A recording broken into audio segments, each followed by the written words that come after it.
Prof. Kures, Bu Bapak, karena ini tidak seminar, jadi tidak perlu saya simpulkan. Nah, jadi tadi banyak kata penting, poin penting yang bisa kita ingat, dan kita akan buka sesi pertanyaan. Mohon pertanyaannya sesuai dengan tema. Dan mungkin singkat, padat, dan nanti menyebutkan nama dan asalnya. Saya sedang mencari satu, kemudian putri satu ya, putri satu yang deket tiang, dua. Oh, banyak banget. Banyak ya. Dijawab rektor aja ya. Kita dua-dua dulu saja ya. Ya, dua-dua dulu saja. Ya, silakan yang pertama ya. Nanti kita buka sesi selanjutnya kalau waktunya masih ada. Yang jatah saya dijawab rektor. Ya. Mangga. Satu. Ya, yang mana? Yang putri dulu nggak apa-apa ya. Silakan. Ya, sebutkan nama dan asalnya. Ya. Baik, bismillahirrahmanirrahim. Assalamualaikum warahmatullahi wabarakatuh. Terima kasih atas kesempatannya Bapak Rektor. Saya Helmi Aulia Tazki, mahasiswi Prodi Pendidikan Agama Islam, juga salah satu anggota aktif di Pusat Studi Tafsir Al-Quran dan Hadis UII. Saya izin bertanya satu pertanyaan kepada Gus Baha dan Prof. Quraisy. Jadi, belakangan ini terdapat beberapa tulisan opini dan penelitian yang menyebutkan bahwa di Indonesia ini mengalami krisis keteladanan dan menurunnya moral yang disebabkan oleh media sosial, diantaranya konten pornografi, kekerasan, dan budaya viral. Nah, dalam permasalahan ini, pendidikan agama Islam sering disebut memiliki peranan yang besar sebagai benteng moral. Akan tetapi, di lapangan kami menemukan bahwa pendidikan agama Islam ini tidak menyentuh aspek afektif, dia hanya sampai di tahap kognisi dan kognitif. Menurut Gus Baha dan Prof. Quraisy Shihab, bagaimana seharusnya tafsir Al-Quran dan kajian hadis diajarkan kepada kami sebagai Gen Z sehingga tidak hanya menjadi hafalan, akan tetapi mampu menjadi role model dan benar-benar bisa membentuk karakter Islami dalam diri kami. Seperti itu pertanyaannya. Terima kasih. Wassalamualaikum warahmatullahi wabarakatuh. Waalaikumsalam warahmatullahi wabarakatuh. Baik, terima kasih. Selanjutnya yang nomor 2, mikrofonnya enggak, tolong ya.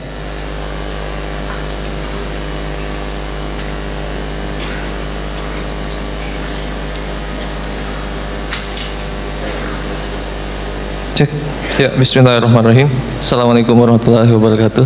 Waalaikumsalam warahmatullahi wabarakatuh. Ya, perkenalkan saya Vini Pratama, pengajar di Teknik Mesin Universitas Islam Indonesia.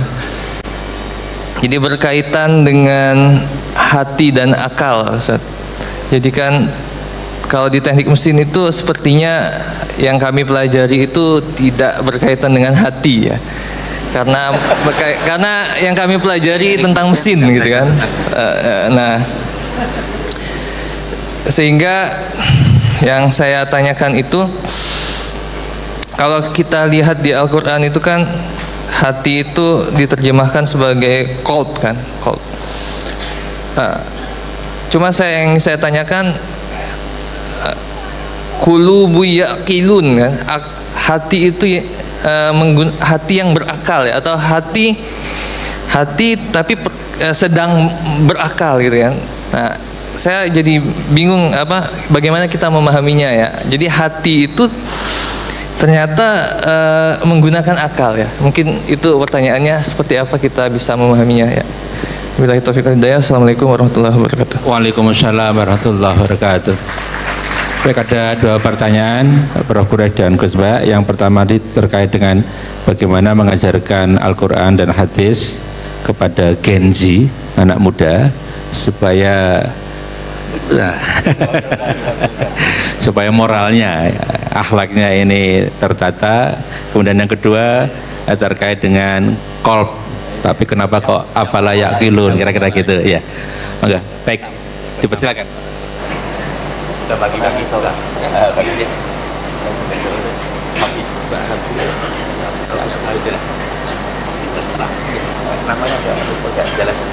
Bismillahirrahmanirrahim.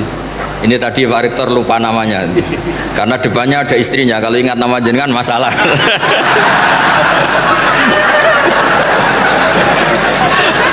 Bener-bener sangat Indonesia, suami-suami takut istri. Lo kemarin-kemarin inget loh ya, saksinya banyak. Acara kemarin inget ya? Inget ya? Sekarang alhamdulillah lupa. Ya bagus. Begini ya, dari sekian ajaran saya sering cerita dan itu jadi perilaku. Bapak saya itu sering ngajarkan kalau ada hal-hal yang mubah, yang enggak maksiat lah, kok kamu seneng tuh nikmati betul. Karena orang tuh sampai cari kesenangan lewat maksiat tuh karena enggak bisa nikmati sesuatu yang dibolehkan Allah. Jadi penting mang menikmati yang dibolehkan Allah itu penting. Saya dulu itu ya janggal melihat bapak, apalagi Mbah Mun guru saya itu sering guyon, sering ceria, kadang semalaman tuh gojol-gojolkan sama teman-temannya. Terus beliau cerita banyak orang yang malam ini berjuang untuk tidak dugem, tidak maksiat. Itu kalau berjuang sendiri berat. Kalau asik jagongan, makan-makan, masak-masak itu terus asik. Sebab itu diantara konsep Quran tuh kul bifadlillah wa birahmati fabidzalika falyafrahu. Orang tuh harus asik dengan hal-hal yang dibolehkan Allah. Itu sebabnya saya menyaksikan sendiri guru-guru saya, bapak saya, Abi Quraisy, semuanya orang-orang yang ceria. Karena bisa ceria dengan hal yang enggak maksiat itu luar biasa. Apresiasi Allah Ta'ala itu luar biasa. Sampai Imam Ka'bi dalam usul fikih ngendikan mubah dikatakan mubah itu keliru katanya. Mubah itu wajib. Karena itsma min mubahin illa wa yatahaqqaqu bihi tarku haramimma. Fayal zamu minas sukun tarkul qatli wa minas sukut tarkul qadaf. Mubah sesuatu yang boleh hakikatnya adalah wajib, karena ketika kita melakukan mubah artinya meninggalkan keharaman, sementara meninggal haram itu adalah wajib. Jadi mbak ini bisa nikmati cengkrama sama teman-teman, pak-pak, terus beberapa mas-mas mahasiswa itu gak perlu nikmat nunggu lihat pornografi, ngelihat maksiat, sehingga anda tidak berkebutuhan pada hal yang dibenci Allah. Itu luar biasa. Itu hebatnya Nabi ngendikan wa qurratu aini fi sholat. Saya kalau sudah sholat tuh nyaman, asik. Dulu itu banyak orang yang janggal sama saya itu sering belajar, sampai sekarang belajar. Itu dulu ya istri saya itu rival beratnya itu katanya kitab saya, tapi alhamdulillah gak dibakar. Dulu Imam Sibawa itu kitabnya dibakar karena belajar terus istrinya gak diurusin. Dia pergi ke toko, pulang kitabnya dibakar semua karena istrinya cemburu, dikira disayang malah dicerai. Jadi menikmati hal yang boleh itu bagian dari keinginan syariat. Makanya saya sering cerita riwayat, meskipun nggak sohe-sohe banget, tapi digunakan ulama. Inna min khiyari umati qauman yathaquna jahran min saati rahmatillah. Di antara umatku yang baik adalah selalu tertawa karena nikmati luasnya rahmat Allah. Saya dulu ya janggal melihat bapak itu, kalau ada orang miskin rokok satu ngutang lagi, ngopi nyatet lagi, ngutang lagi, tapi meletenya minta ampun. Dulu bapak tuh senengnya bukan main sama orang itu. Saya tanya kenapa seneng? Itu sekali gak nikmati hidupnya, gugat Tuhan itu. Iri sama Pak Rektor, sama Menteri, repot itu. Biar dia bangga dengan dirinya sendiri. Semoga itu cara dia tetap mengakui Tuhan sebagai Tuhan. Karena orang-orang miskin kalau digugat itu wah ngeri itu. Itu kan, ya coba misalnya nyon saya orang kalau susah itu kan ngomongnya sekenanya. Wah enak kiai itu gini dapat uang, dapat penghormatan, saya dapat apa? Tapi berkahnya dia nikmati ngopi, rokok, utang itu dia bingung-bingungnya sendiri, punya dunia sendiri malah selesai. Makanya Imam Malik ketika digugat banyak dakhum wa masona'u, biar sudah, asal gak maksiat biarin. Imam Malik itu pernah ada perempuan agak suka musik. Terus Imam Malik itu bilang, kamu gak boleh gini-gini. Imam Malik, agama itu tidak milik kamu, laisa ilaika, wilayah itu tidak wilayah kamu. Imam Malik bingung kan. Jadi saya mohon semohon-mohonnya, makanya Nabi ngendikan wa qurratu aini bis sholat, supaya apa ya, kenikmatan yang boleh itu benar-benar mencukupkan kita untuk tidak berkebutuhan maksiat. Tentu kita tetap manusia ya, makhluk khata' wa nisyan. Makanya ulama-ulama dulu tuh kalau naik gunung atau sendiri ngendikan gini, ainal muluk fi yadil ladzah. Enaknya apa jadi raja dibanding kenikmatan saya yang sekarang munajat sama Allah. Itu solusi yang paling real, karena kalau kita pakai solusi itu haram, itu apa, nanti dianggap ketinggalan zaman. Makanya repot lah. Makanya itu hebatnya Allah Ta'ala ketika ngendikan tentang makanan, kulu washrobu, ketika cerita buah-buahan, mata allakum wali an'amikum, kamu nikmati, supaya diharapkan dari menikmati yang boleh itu kemudian kita tidak berkebutuhan mendapat nikmat lewat apa? Maksiat. Ya saya kira demikian. Kulubu yakin. Baik, hati.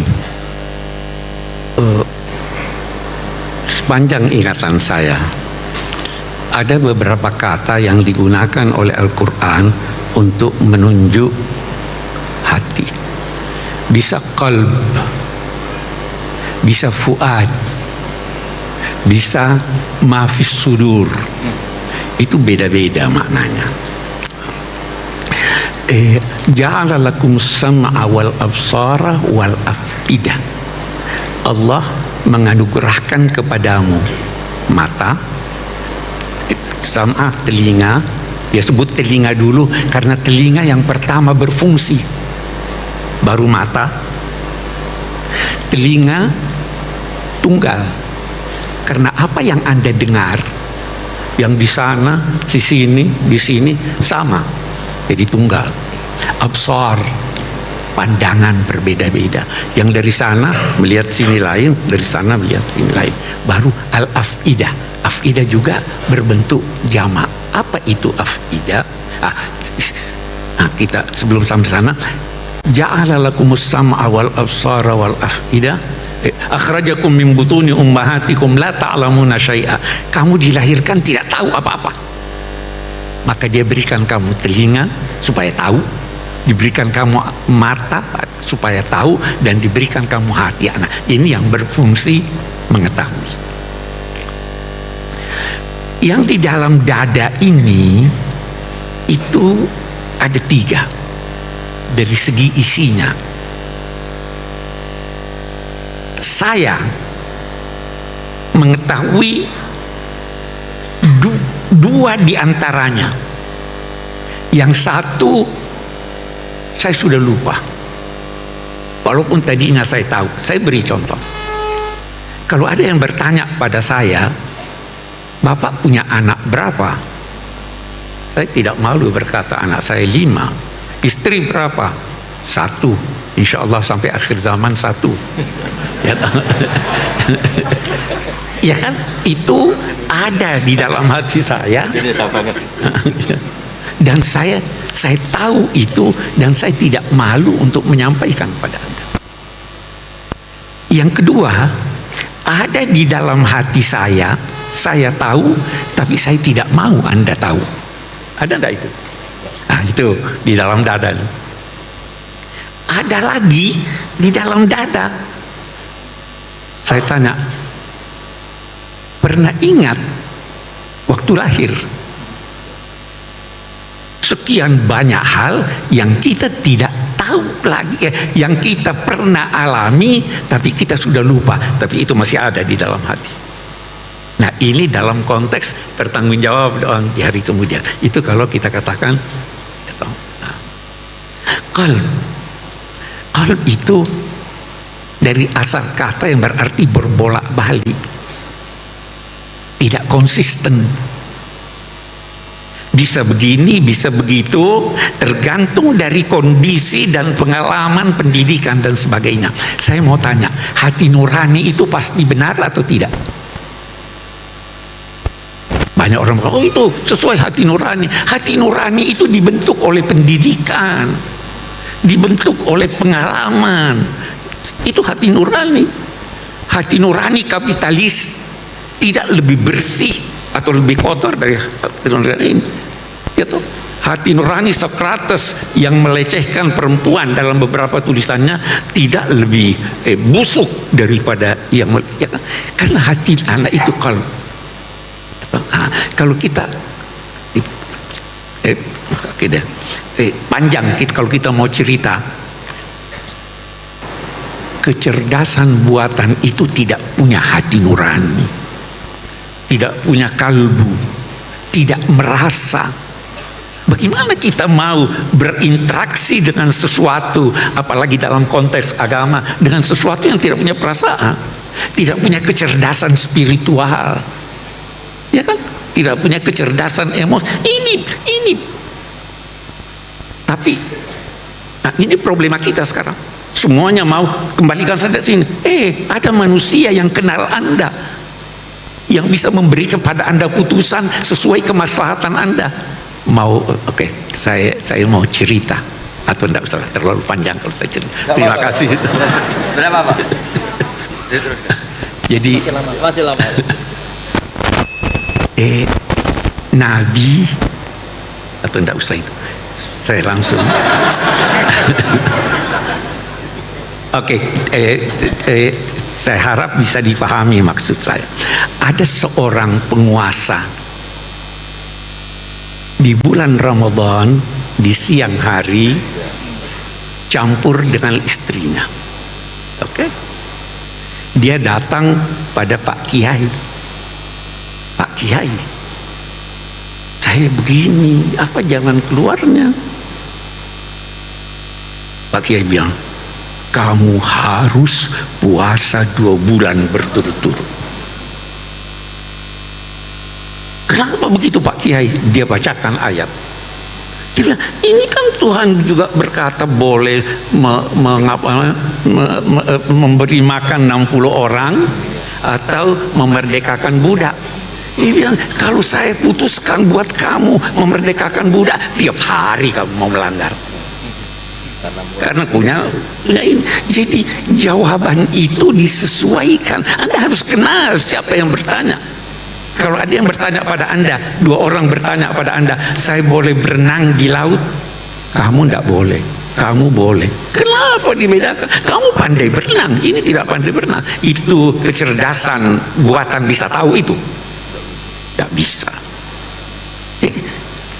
Ada yang kita bisa gunakan dalam batas-batas tertentu, ada yang memang tidak bisa. Jangan semuanya lantas. Anda tidak ngerti apa-apa, buka itu bisa begini, enggak. Saya kira itu ya. Okay. Baik. Terima kasih Gus Pak dan Pak Kures. Kita buka sesi selanjutnya. Saya sedang mencari ini.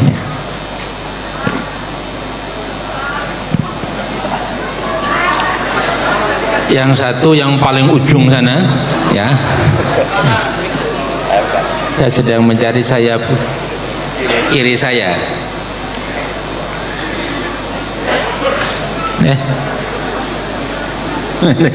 Oh yang depan ya, yang depan wangi batik ya. Dua dulu ya, dimulai dari situ dulu ya, silakan. Ya.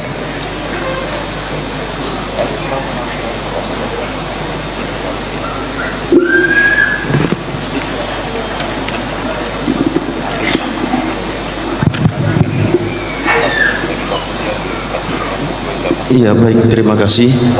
Assalamualaikum warahmatullahi wabarakatuh. Waalaikumsalam. Iya, terima kasih atas kesempatan yang diberikan kepada kami. Perkenalkan, nama saya Abdurrahman, mahasiswa Magister Ekonomi dari UIN Sunan Kalijaga, Yogyakarta. Saya berasal satu pulau dengan Prof. Quraisy Shihab. Saya dari Provinsi Sulawesi Tengah. Izin bertanya, KB Prof, hari ini kita berbicara tentang visi dari Al-Quran untuk menjawab tantangan zaman. Akan tetapi dinamika yang sering terjadi di tengah-tengah kita di masyarakat, banyak orang yang banyak orang yang memahami Al-Quran, atau bisa kita sebut dalam tanda kutip, mereka-mereka entah itu seorang ustadz, seorang da'i, seorang kiai, dan ulama dan sebagainya. Akan tetapi justru mereka-mereka yang paham tentang hal itu masih banyak membuat hal-hal kontroversi di tengah-tengah masyarakat. Dan kalau menurut pandangan kita sebagai masyarakat awam, sekelas ulama, sekelas ustadz, sekelas kiai, harusnya mereka lebih paham dari isi-isi Al-Quran dan agama itu sendiri. Akan tetapi masih banyak dinamika yang terjadi, masih ada mereka yang berselisih paham, masih banyak lisan-lisan mereka yang mengeluarkan kalimat-kalimat bahkan sampai menghina. Saya beri satu contoh yang nyata terjadi di tengah-tengah kita. Di pertengahan tahun 2025 ada seorang seorang ulama yang dengan ringan mengeluarkan kata kalimat dari menyebut ulama kami dari Sulawesi Tengah dengan perkataan monyet dan lain sebagainya. Hal ini kan tak pantas keluar dari lisan seorang yang paham tentang agama dan lisan. Mohon pertanyaannya. Iya, kiranya bisa diberikan pandangan dari Prof dan juga Gus Baha terkait hal-hal tersebut. Terima kasih. Wassalamualaikum warahmatullahi wabarakatuh. Waalaikumsalam warahmatullahi wabarakatuh. Terima kasih. Selamat datang Prof Ova. Berkenan bergabung bersama kami ya di depan ya. Ini Prof Ova, Rektor Universitas Gadjah Mada, putri dari Rektor UII. Prof Jaini Dahlan, bukan saya. Baik, selanjutnya yang pertanyaan kedua tadi yang di ujung sana tadi, mana tadi? Di sini, yang pakai Prof. Ya. Sudah pindah di depan sini, Prof. Di mana? Oh, situ ya, silakan. Iya, Assalamualaikum warahmatullahi wabarakatuh. Waalaikumsalam warahmatullahi wabarakatuh. Nama saya Faizatul Ansoriyah, Prof. Saidatul. Dari UNS. Seperti iya. Ya, suatu saat berdoa Prof Quraisy dan Gus Baha kersorawuh di UNS. Tadi sempat tersindir karena meninggalkan fardu ain ngajar hari ini. Tapi sudah dipindah besok kok, Gus. Jadi insya Allah aman. Jadi seperti itu. Ada banyak pertanyaan karena sudah bercita-cita lama sowan ke Prof Quraisy dan Gus Baha. Hari ini baru lihat tadi malam posternya langsung dengan teman saya satu dari FISIP UNS, Prof. Kita langsung berangkat pagi ini, sempat terdampar di lantai 3 tadi, tapi semangat 45 pindah ke bawah, akhirnya dapat tempat duduk meskipun di belakang. Alhamdulillah. Pertanyaan saya sebelum ke sesuai yang visi Al-Quran menjawab tantangan zaman, karena itu memang menjadi problematika kami sebagai pendidik terutama di perguruan tinggi. Satu pertanyaan saya yang sangat menggelitik dari dulu, kalau bisa sowan Gus Baha, saya pernah ditukani Gus Baha dulu terkait dengan zakat, Gus, dan saya laksanakan sampai hari ini insya Allah. Pertanyaan saya yang sering muncul di IG atau apapun itu, pernyataan ngendikanipun Gus Baha yang terkait seperti ini. Hidup itu mudah, yang penting jangan maksiat dan bermanfaat untuk orang lain. Tapi itu kan susah, Gus. Itu, Gus. Itu kalau saya ngajar dasar logika ini jelas kontradiksi, Gus. Itu pertanyaan saya yang sudah saya simpan lama, dan alhamdulillah hari ini meskipun terdampar di belakang, alhamdulillah Prof Rektor bisa melihat kami dari UNS. Saya tadi ke panitia, Mbak, sampaikan yang dari luar kota juga boleh, ini perwakilan harus bertanya. Sebelum terus Prof atas waktunya. Yang kedua, ini kegelisahan kami Prof Quraisy, Gus Baha sebagai pendidik, bukan hanya mendidik anak kami, tetapi banyak anak-anak yang istilahnya kita sebagai pendidik kadang dihadapkan pada satu satu kondisi ketika anak memang betul-betul dibuat secara akademis itu pintar gampang, karena tinggal di leske, yang penting ada uang dan seterusnya, itu kapitalis. Karena masuk UI juga bayarnya lumayan ya, Prof.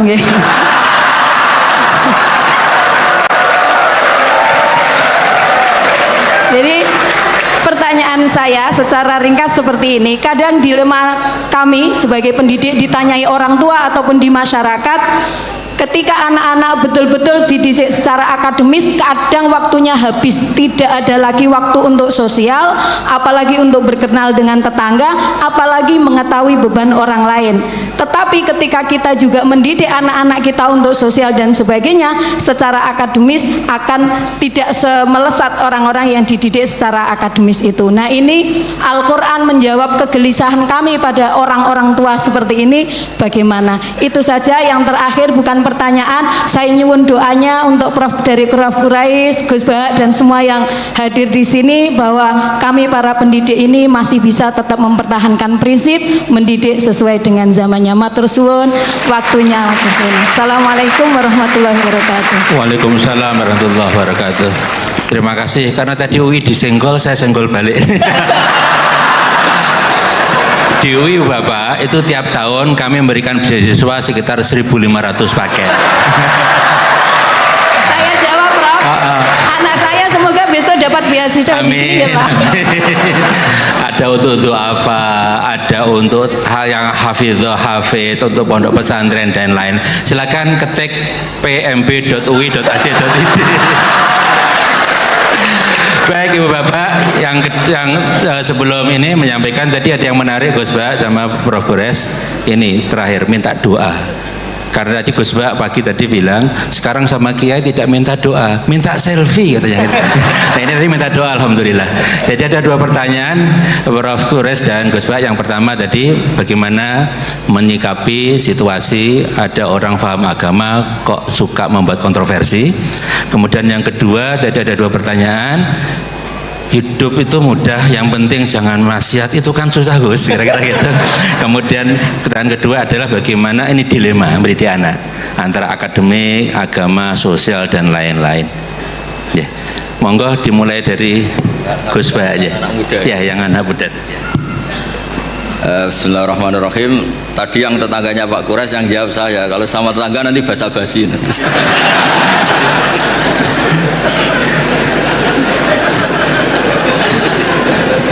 Nggak enak, mau tegas. Ada ustadz yang bilang apa tadi kamu? Ya bagus lah. Artinya bagus itu di luar ustadz dia juga manusia, mungkin pas manusia. Jadi ya biasa aja. Jadi keunikan agama ini adalah yang maksum, yang terjaga dari salah itu hanya Nabi Muhammad SAW. Sehingga kesalahan-kesalahan manusia itu bisa dua, bisa saja ustadz itu salah, bisa saja yang salah itu Anda mengustadkan dia yang sebetulnya ada ustadz.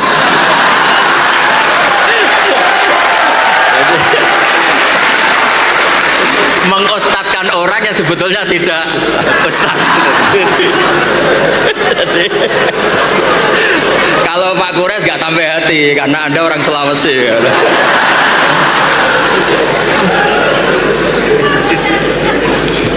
Ini yang dari UMS ya? UNS Solo itu. Itu yang penting yang terakhir aja dapat beasiswa tadi doanya. Begini ya, saya memang sering kalau boleh dibahasakan dalam fikih itu fatwa. Gak penting taat banget, sepenting tidak maksiat. Itu tuh mudah, yang penting tidak maksiat. Sesuatu itu bisa sangat akademik, sangat keilmuan. Misalnya kita bilang racun itu membunuh. Itu yang mengatakan itu sudah murni kewajibannya mengingatkan kalau racun itu membunuh. Ketika ada orang yang tetap minum racun itu bukan kesalahan yang mengingatkan, kesalahan yang tetap minum racun. Dan kenapa menjadi mudah? Karena untuk memenuhi kebutuhan haus itu nggak perlu racun, sehingga mudah. Maksiat juga sama, saya sering bilang, bapak saya itu nasihat paling sering itu kalau ada hiburan mubah, hiburan yang dibolehkan Allah kok kamu seneng tuh nikmati. Makanya itu sirinya kiai-kiai itu suka gojlok-gojlokan, suka guyon, suka ngomong yang nggak penting. Itu sebenarnya perlawanan dirinya, mungkin ya tetap namanya manusia ingin maksiat, tapi ternyata untuk ceria, untuk seneng itu tidak sampai seperti itu. Pernah ada kiai itu nggak pernah tahajud, nggak pernah witir, tapi tiap malam tuh guyon. Suatu saat ada yang tanya, kenapa engkau kiai sering guyon? Dia bilang, saya ini termasuk jenis yang agak-agak hiper gitu. Jadi untuk melupakan itu harus guyon terus itu. Jadi yang penting itu nggak maksiat, itu memang penting. Nah nanti kalau makom itu dinaikkan lagi, wa qurratu aini fi sholat, memang hiburannya itu sholat. Makanya Nabi itu, Aisyah itu cantik, Sayyidah Aisyah itu cantik, dan kalau tidur itu sengaja ditelentang di depan Nabi. Perlu dicatat, Aisyah itu perawan dan cantik. Itu Nabi tetap sholat. Kenangannya Sayyidah Aisyah, kalau sujud kaki saya tak tekuk, tapi kalau beliau berdiri tak solder lagi, tetap saja sholat. Malah beliau pamit, dari ini ata'abbadu li rabbi, saya pamit ya maklumi, saya ini baru asik dengan Allah. Ini pasti hadirin nggak terima semua. Wah itu nggak bisa, Gus, berat itu. Kalau menurut saya Anda lebih bisa, karena istri kamu pasti nggak mau. Ini nggak mau. Itu pernah ada hadis, ini betul, ini hadis sahih. Suatu saat Nabi itu sudah sholat di majelis, sudah mau takbir, ingat belum mandi junub. Ini kan kulil haqqo ya. Terus Nabi pulang terus mandi junub, terus bilang saya lupa nggak mandi junub, makanya saya pulang mandi junub terus sholat. Ada yang tanya, Gus, masa Nabi gitu? Ya kan ngumpuli istri itu kan halal, kenapa ada janggal? Masalahnya Gus, kita Kiai Indonesia tidak akan ngalami itu, karena maunya itu jarang. Artinya gini, guyonan-guyonan to'at, guyonan-guyonan mubah itu bikin setan itu putus asa. Makanya resepnya Allah itu kul bi fadlillah wa bi rahmati fa bidzalika falyafrahu. Coba ini majelis yang hadir banyak, padahal di sini nggak ada orang buka aurat, nggak ada yang jorok-jorok, karena sebetulnya kita ini baik, kita ini menang. Saya yakin setan hari ini mungkin stroke, mungkin baru periksa, mungkin baru di ICU gitu. Karena ya tadi, kok bisa kebaikan. Jadi Anda kalau ingin melihat di Quran itu ada ayat inna kaida syaitani kana dhaifa. Setan itu sebenarnya lemah. Kalau setan sukses berarti gak ada orang ngaji, gak ada orang sujud, gak ada orang bersedekah, gak ada orang puasa. Ternyata tambah hari tambah banyak. Bahkan lembaga keislaman itu diuniversitaskan jadi Universitas Islam Indonesia itu tadi. Yang dikomplain katanya mahal tadi itu terus rektornya nggak terima, itu yang lain harus terima, kan nggak punya kepentingan menjawab, yang punya kepentingan kan rektor. Jadi nggak terima kalau solehnya nggak diungkapkan tadi. Berapa yang beasiswa?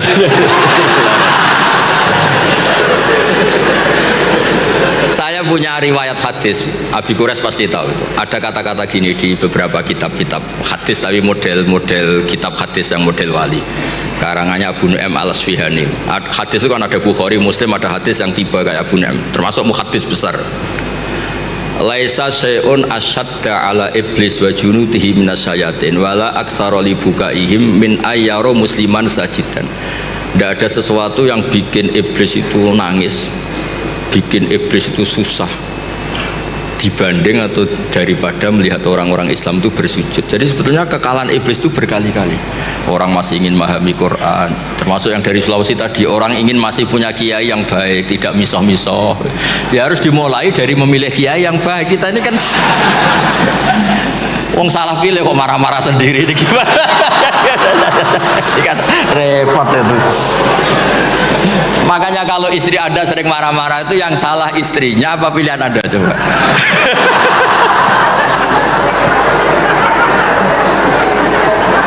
Gimana itu jawabnya itu? Gak usah dijawab Quraisy, kasihan, tertekan betul beliau ini kan. Dia tahu perasaan saya.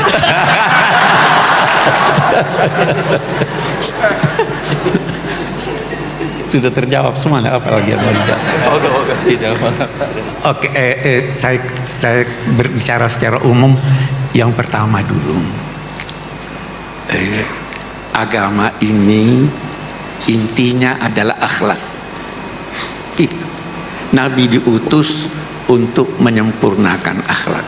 Akhlak terhadap Tuhan, akhlak terhadap manusia, akhlak terhadap binatang, akhlak terhadap air. Saya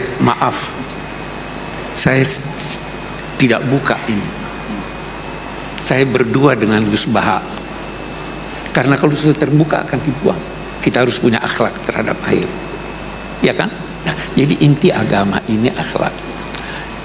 Yang kedua,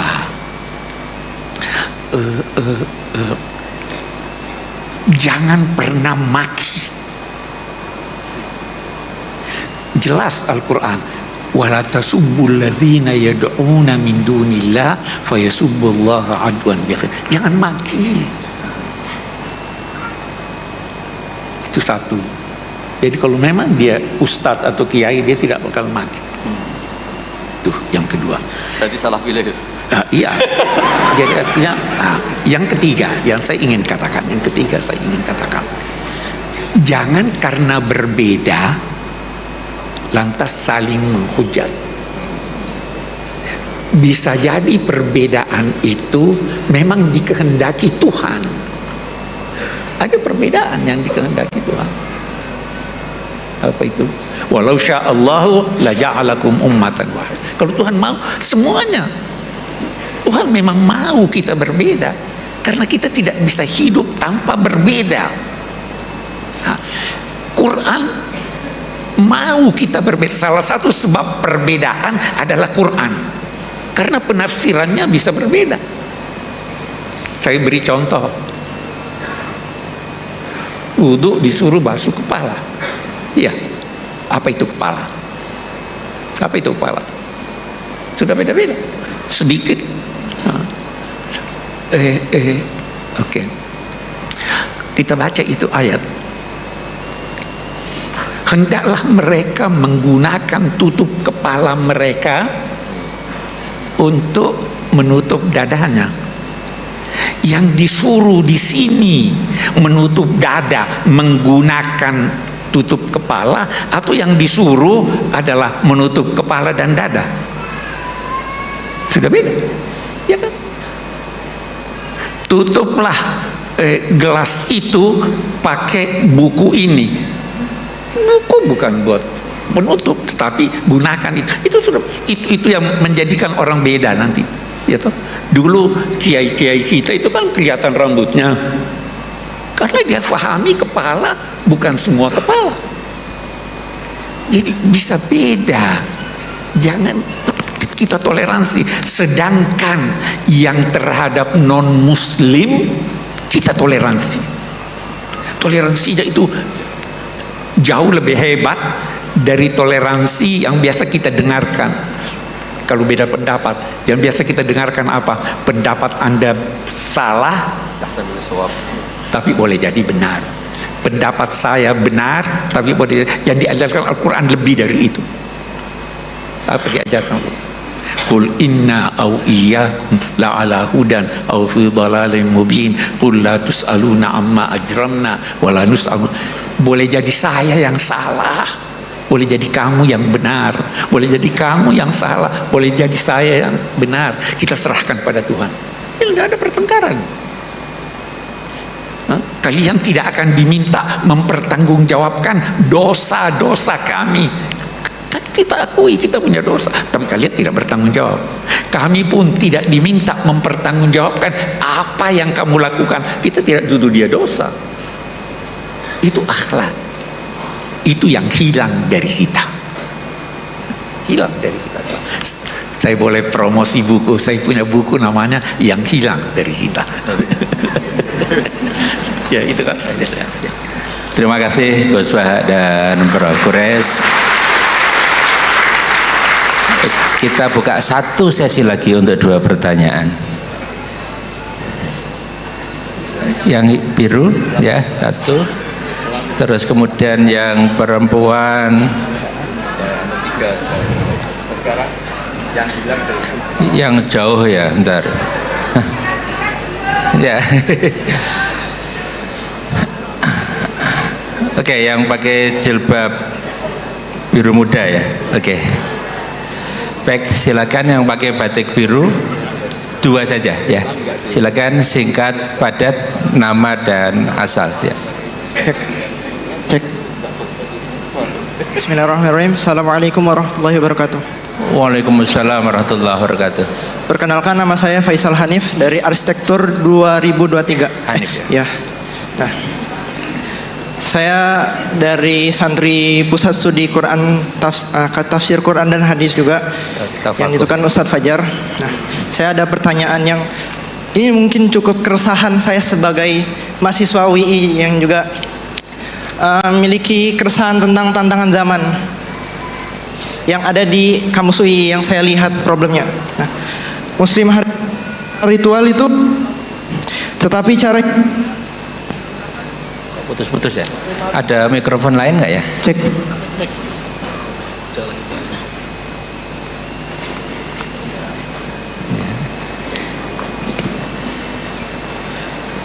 Muslim hari ini secara ritual bertauhid, tetapi cara hidupnya menggunakan moral sekular dan pragmatis. Khususnya di kampus saya tercinta ini, terkadang hal ini juga mungkin secara tidak sengaja dipromosikan oleh guru-guru kami yang juga diaminkan oleh mahasiswa. Nah, saya takut bila saja UI itu hanya menjadikan Islam sebatas nama saja.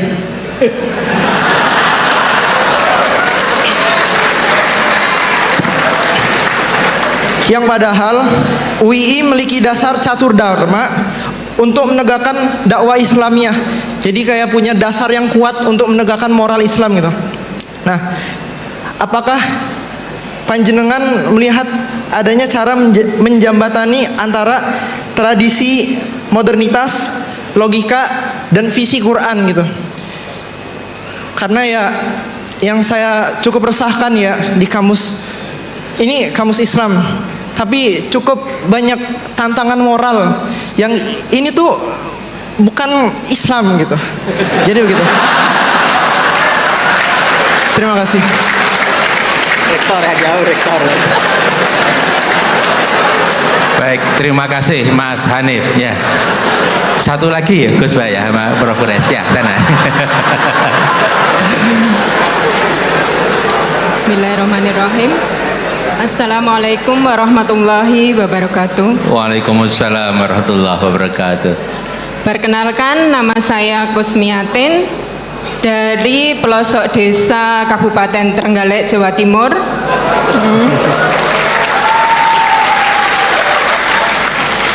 Alhamdulillah pada hari ini saya mendapat kesempatan untuk bisa bertemu dengan Gus Bahak dan Prof. Quraish Shihab. Lantaran anak saya dua-duanya kuliah di sini dan bekerja di sini. Untuk pertanyaan sebelumnya dari para akademisi, pertanyaan ini dari ibu rumah tangga yang tidak punya pendidikan tinggi, tapi berharap anak-anaknya punya pendidikan tinggi dan memiliki pemahaman agama yang baik. Saya ceritakan latar belakangnya dulu. Anak saya pertama sudah lulus S2, selesai 30 juz, dengan mudah dididik. Kemudian anak yang kedua laki-laki, justru di saat saya sudah mulai memiliki pemahaman bagaimana mendidik anak dengan baik, tapi justru setelah kuliah dia tidak mau menghafal Al-Quran. Dan itu membuat saya selalu bersedih,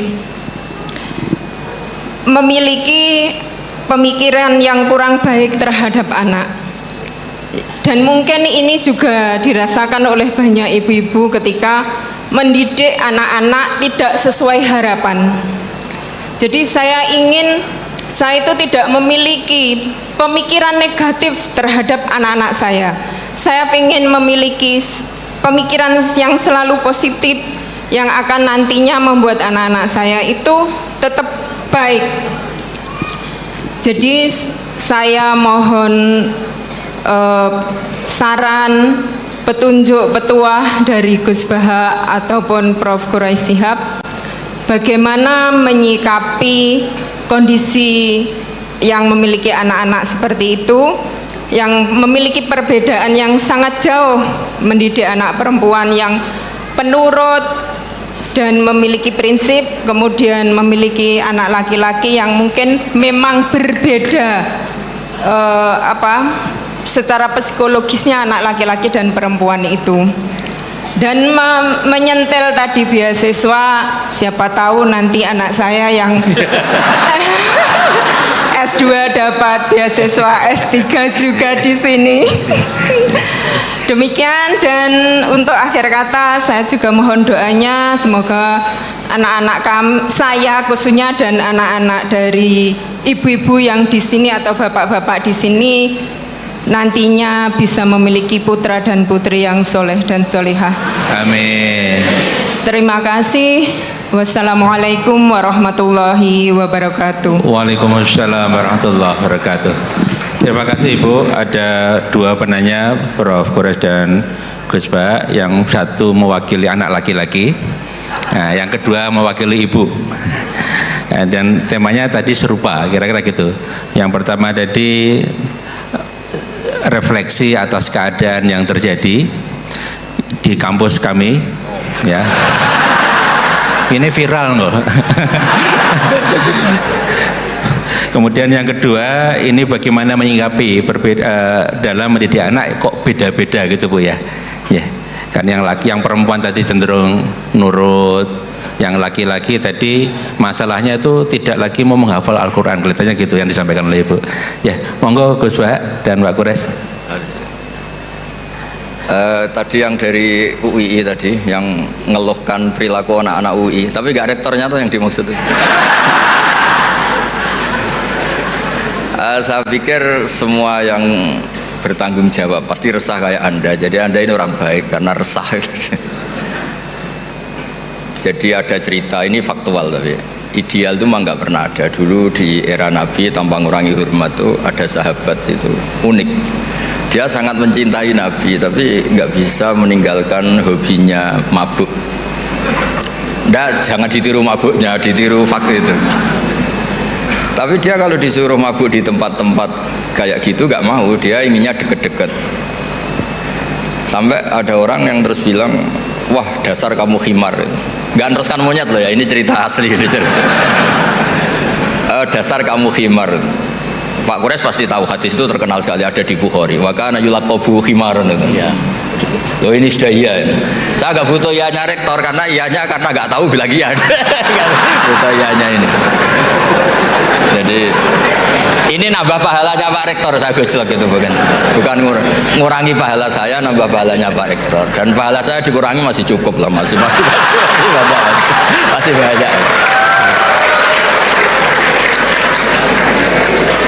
Sampai para sahabat bilang ma'aktsara ma'utiya, maksudnya kamu sering dikasih sanksi, dikasih apa, masih tetap gitu.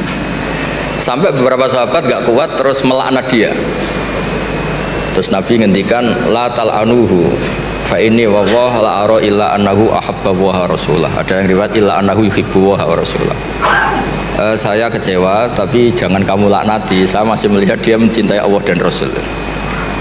Terus di komentar Ihya, kitab Ihya bilang falam yukhrij Rasulullah bil maksiyah anil mahabbah, itu saya hafalkan betul hadis itu.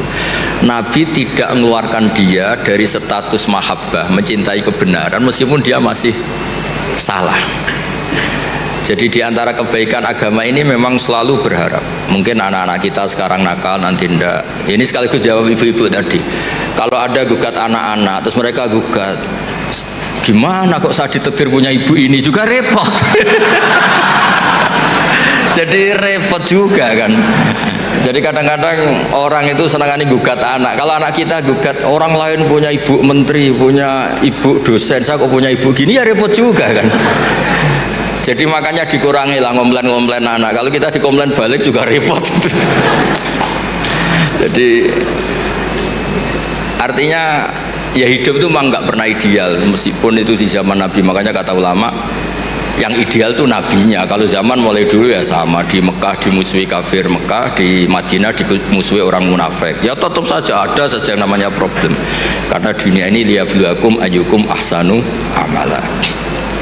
Saya sering cerita di mana-mana dan ini nyata, ada kiai yang sangat khusyuknya itu nggak pernah mau punya penanya atau santri cantik. Kalau ada orang cantik nggak mau nerima, kalau orang jelek itu mau dia. Tak tanya kenapa. Wah, kalau saya cantik, saya takut syahwat, takut birahi. Kalau jelek merongos kan enggak. Terus saya bilang ini dasar kiai amatir, kata saya. Kenapa kok amatir, Gus?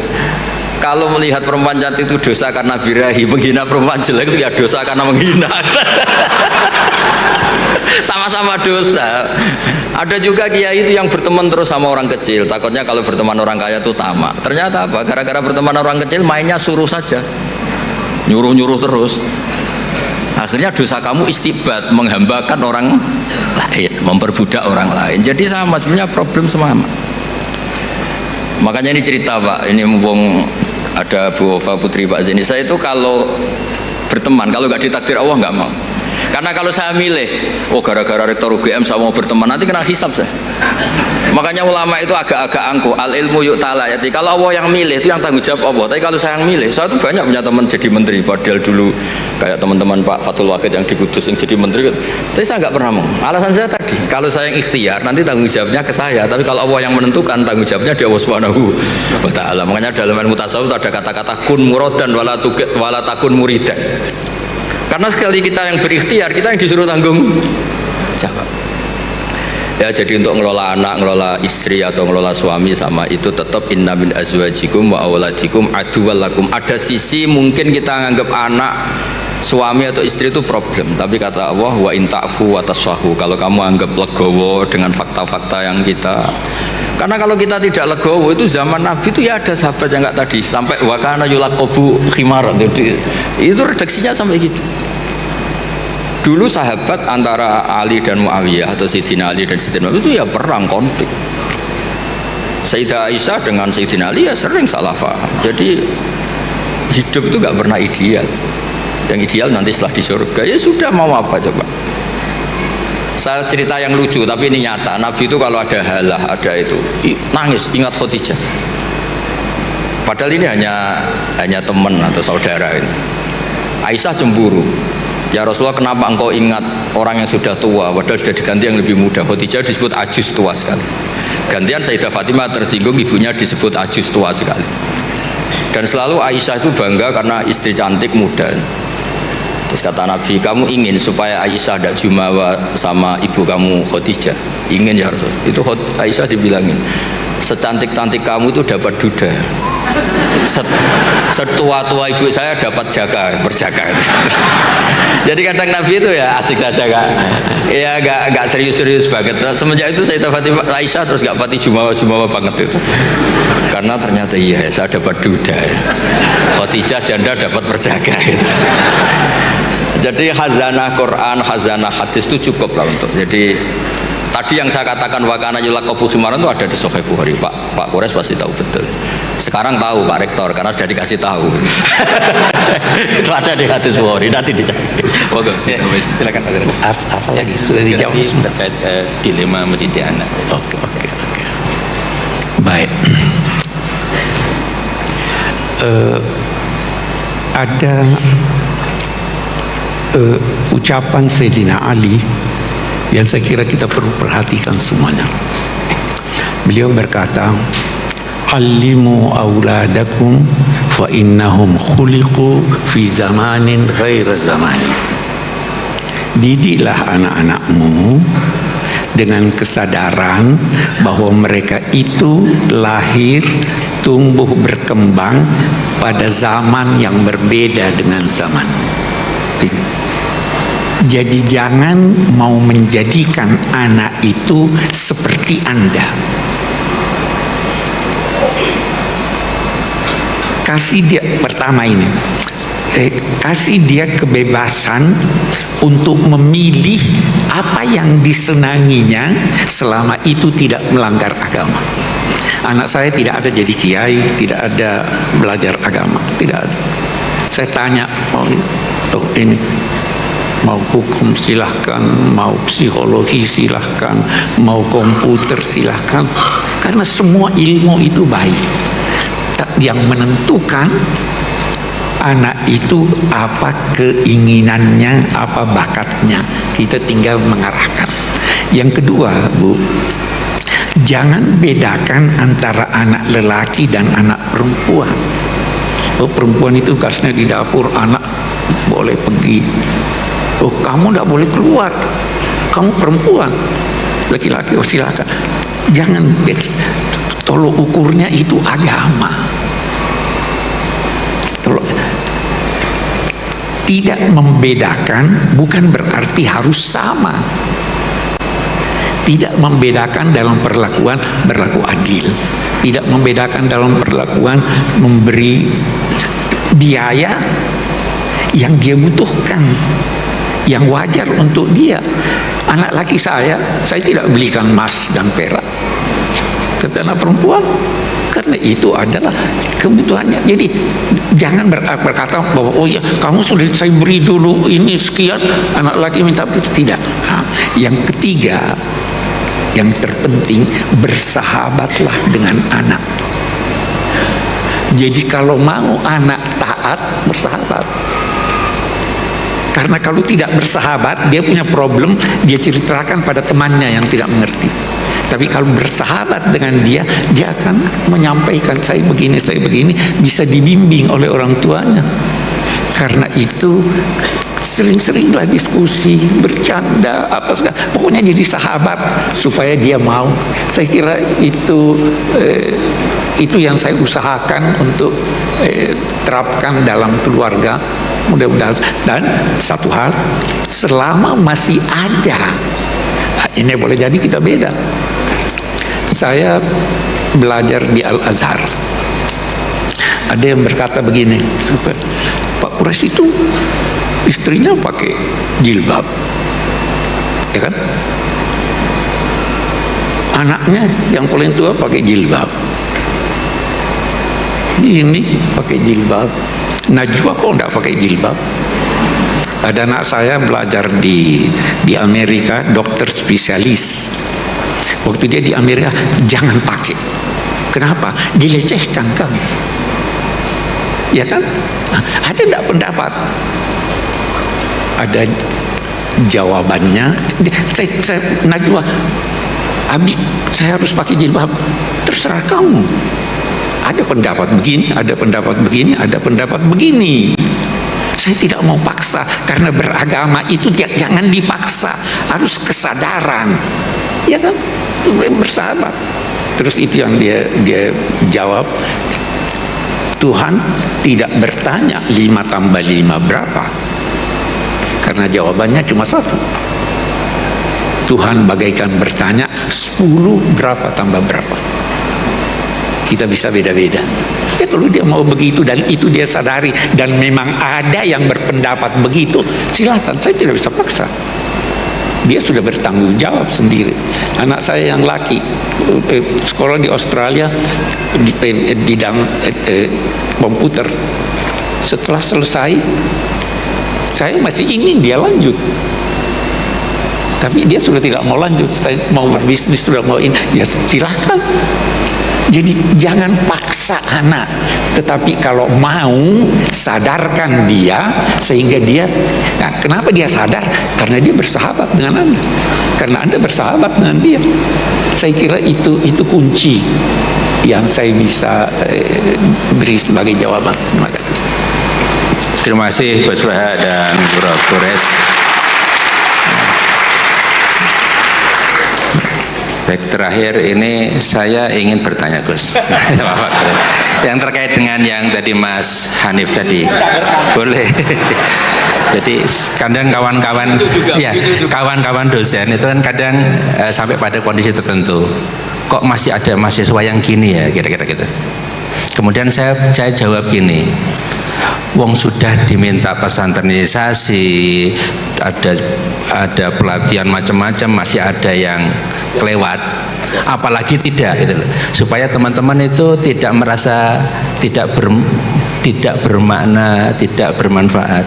Kita sudah ada pendidikan pendalaman nilai dasar Al-Quran, ada latihan kepemimpinan, latihan macam-macam, tapi kok masih ada yang belum bagus. Nah, supaya teman-teman itu tetap bombong. Kalau saya langsung, kita yang salah kan jadi masalah. Nah, menurut Gus Bak sama Pak Quraisy bagaimana? Pertanyaannya seperti itu. Curhatnya diterima gitu. Oke, curhatnya diterima Ibu Bapak. Terima kasih. Baik Bapak, alhamdulillah kita selama 2 jam, hampir 2 jam sudah ngaji bersama. Banyak hal yang kita dapatkan dan terlalu banyak kalau disimpulkan. Tadi mulai dari bagaimana, intinya kalau saya simpulkan itu bagaimana kita beragama dengan asik, nah, dengan bahagia, menjalankan yang fardu ain, kemudian menjaga keseimbangan. Terakhir tadi terkait dengan bagaimana mendidik anak, itu tadi bahwa anak kita diciptakan bukan untuk zaman kita, tapi untuk zaman mereka masing-masing. Bapak, terima kasih untuk perhatiannya, terima kasih untuk kebersamaannya. Mari sekali lagi kita luruskan niat dalam mengaji ini. Mudah-mudahan banyak hal yang kita dapatkan untuk menjadikan kita pribadi yang lebih baik di masa yang akan datang. Terakhir, saya ucapkan terima kasih kepada semua pihak, pada PSQ atas kerjasamanya, kepada semua tamu dari berbagai lembaga yang hadir, terutama kepada Prof. Quraisy dan Gus Baha yang sudah berbagi banyak hal dengan kita di pagi sampai siang ini.